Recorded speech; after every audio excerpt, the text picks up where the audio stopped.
Hello again, lovely people. We're going to continue our story of Harry Potter. We're on chapter 4, The Keeper of the Keys. Boom! They knocked again. Dudley jerked awake. "Where's the cannon?" he said stupidly. There was a crash behind them and Uncle Vernon came skidding into the room.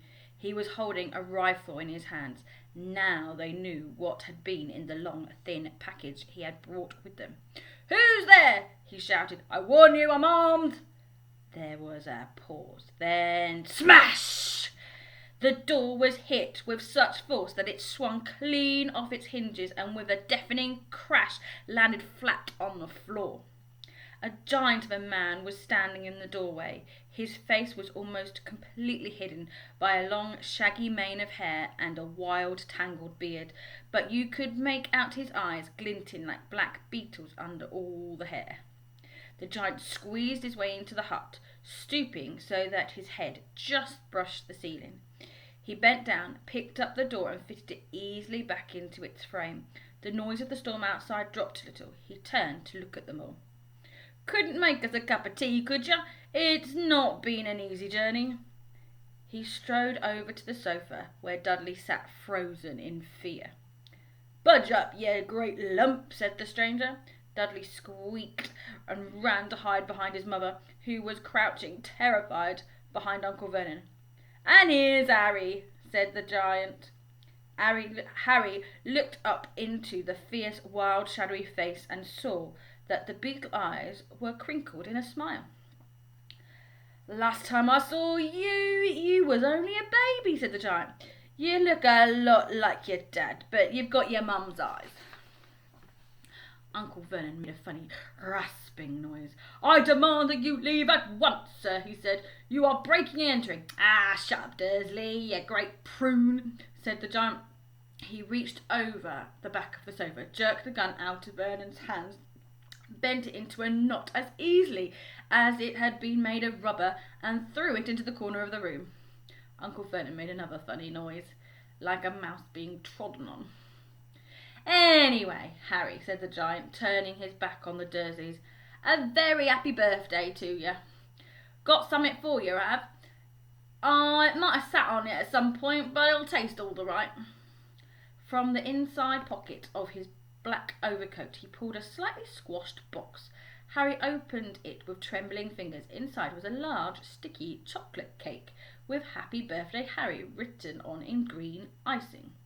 Harry looked up at the giant. He meant to say thank you, but the words got lost on the way out of his mouth, and what he said instead was, "Who are you?" The giant chuckled. "True, I haven't introduced myself. Rubus Hagrid, keeper of keys and grounds at Hogwarts." He held out an enormous hand and shook Harry's whole arm. "What about that tea then, eh?" he said, rubbing his hands together. "I'd not say no to something stronger if you got it, mind."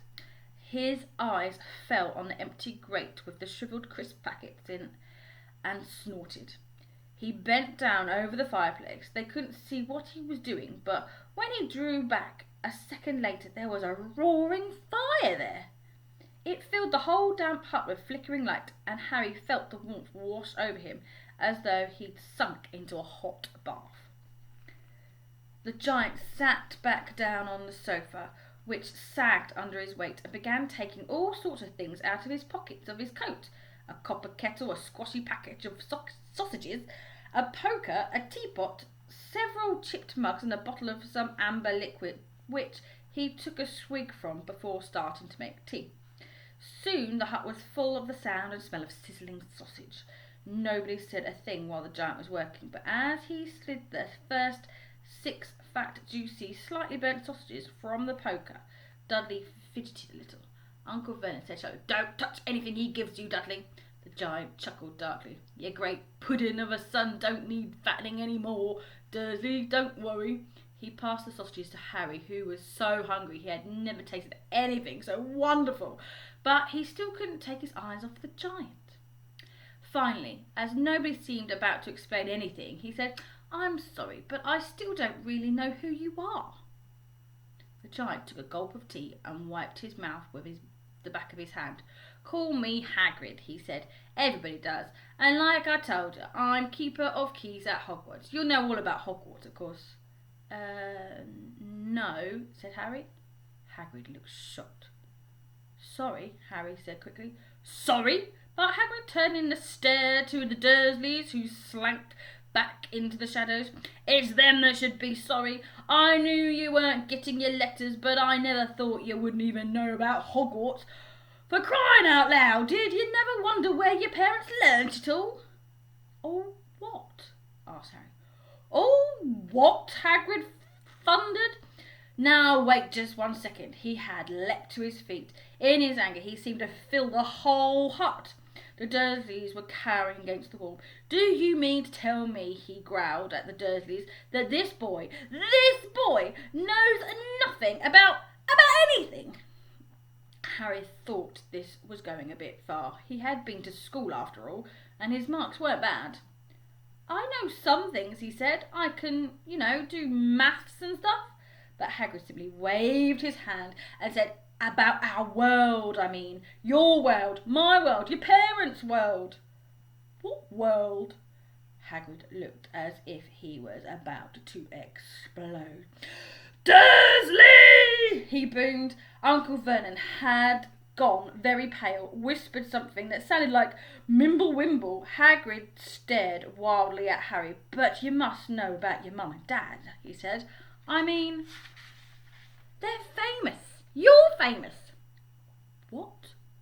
My mum and dad weren't famous. Were they? You don't know. You don't know. Hagrid ran his fingers through his hair, fixing Harry with a bewildered stare. You don't know what you are, he said finally. Uncle Vernon suddenly found his voice. Stop, he commanded. Stop right there, sir. I forbid you to tell the boy anything. A braver man than Vernon Dursley would have quailed under the furious look Hagrid now gave him. When Hagrid spoke, his every syllable trembled with rage. You never told him what was in the letter Dumbledore left for him. I was there. I saw Dumbledore leave it, Dursley, and you've kept it from him all these years. Kept what from me? Said Harry eagerly. Stop! I forbid you, yelled Vernon in a panic. Aunt Petunia gave a gasp of horror. Go and boil your heads, both of you, said Hagrid. Harry, you're a wizard. There was silence in the hut. Only the sea and the whistling wind could be heard. I'm a what? Gasped Harry. A wizard, of course, said Hagrid, sitting back down on the sofa, which groaned and sank even lower. And a thumping good un at that, I'd say, once you've been trained up a bit. With a mum and dad like yours, what else could you be? And I reckon it's about time you read your letter. Harry stretched out his hand at last to take the yellowish envelope, addressed in emerald green to Mr. H. Potter, the floor, hut on the rock, the sea. He pulled out the letter and read, Hogwarts School of Witchcraft and Wizardry. Headmaster Albus Dumbledore. Order of Merlin, First Class, Grand Sorcerer, Chief Warlock, Supreme Mugwump, International Confederate of Wizards. Dear Mr. Potter, we are pleased to inform you that you have a place at Hogwarts School of Witchcraft and Wizardry. Please find enclosed a list of all the necessary books and equipment. Term begins on the 1st of September. We await your owl by no later than the 31st of July. Yours sincerely, Minerva McGonagall, Deputy Headmistress. Questions exploded in Harry's head with fireworks, and he couldn't decide which to ask first. After a few minutes, he stammered, What does it mean they await my owl? Golloping Gorgons! That reminds me, said Hagrid, clapping a hand on his forehead with enough force to knock over a cart horse, and from yet another pocket inside his overcoat he pulled an owl, a real, live, rather ruffled-looking owl, a long quill and a roll of parchment. With his tongue between his teeth he scribbled a note which Harry could read upside down. Dear Mr. Dumbledore, given Harry his letter, taking him to buy his things tomorrow. Weather's horrible, hope you're well, Hagrid. Hagrid rolled up the note, gave it to the owl, which clambered and clamped it in its beak, went to the door and threw the owl out into the storm. Then he came back and sat down, as though this was as normal as talking on the telephone. Harry realised his mouth was open and closed it quickly. Where was I? Said Hagrid, but at that moment Uncle Vernon, still ashen-faced, but looking very angry, moved into the firelight. He's not going, said Hagrid grunted. I'd like to see a great muggle like you stop him, he said. Oh, what? Said Harry, interested. A muggle, said Hagrid. It's what you call non-magic folk like them. And it's your bad luck you grew up in a family of the biggest muggles I ever laid eyes on.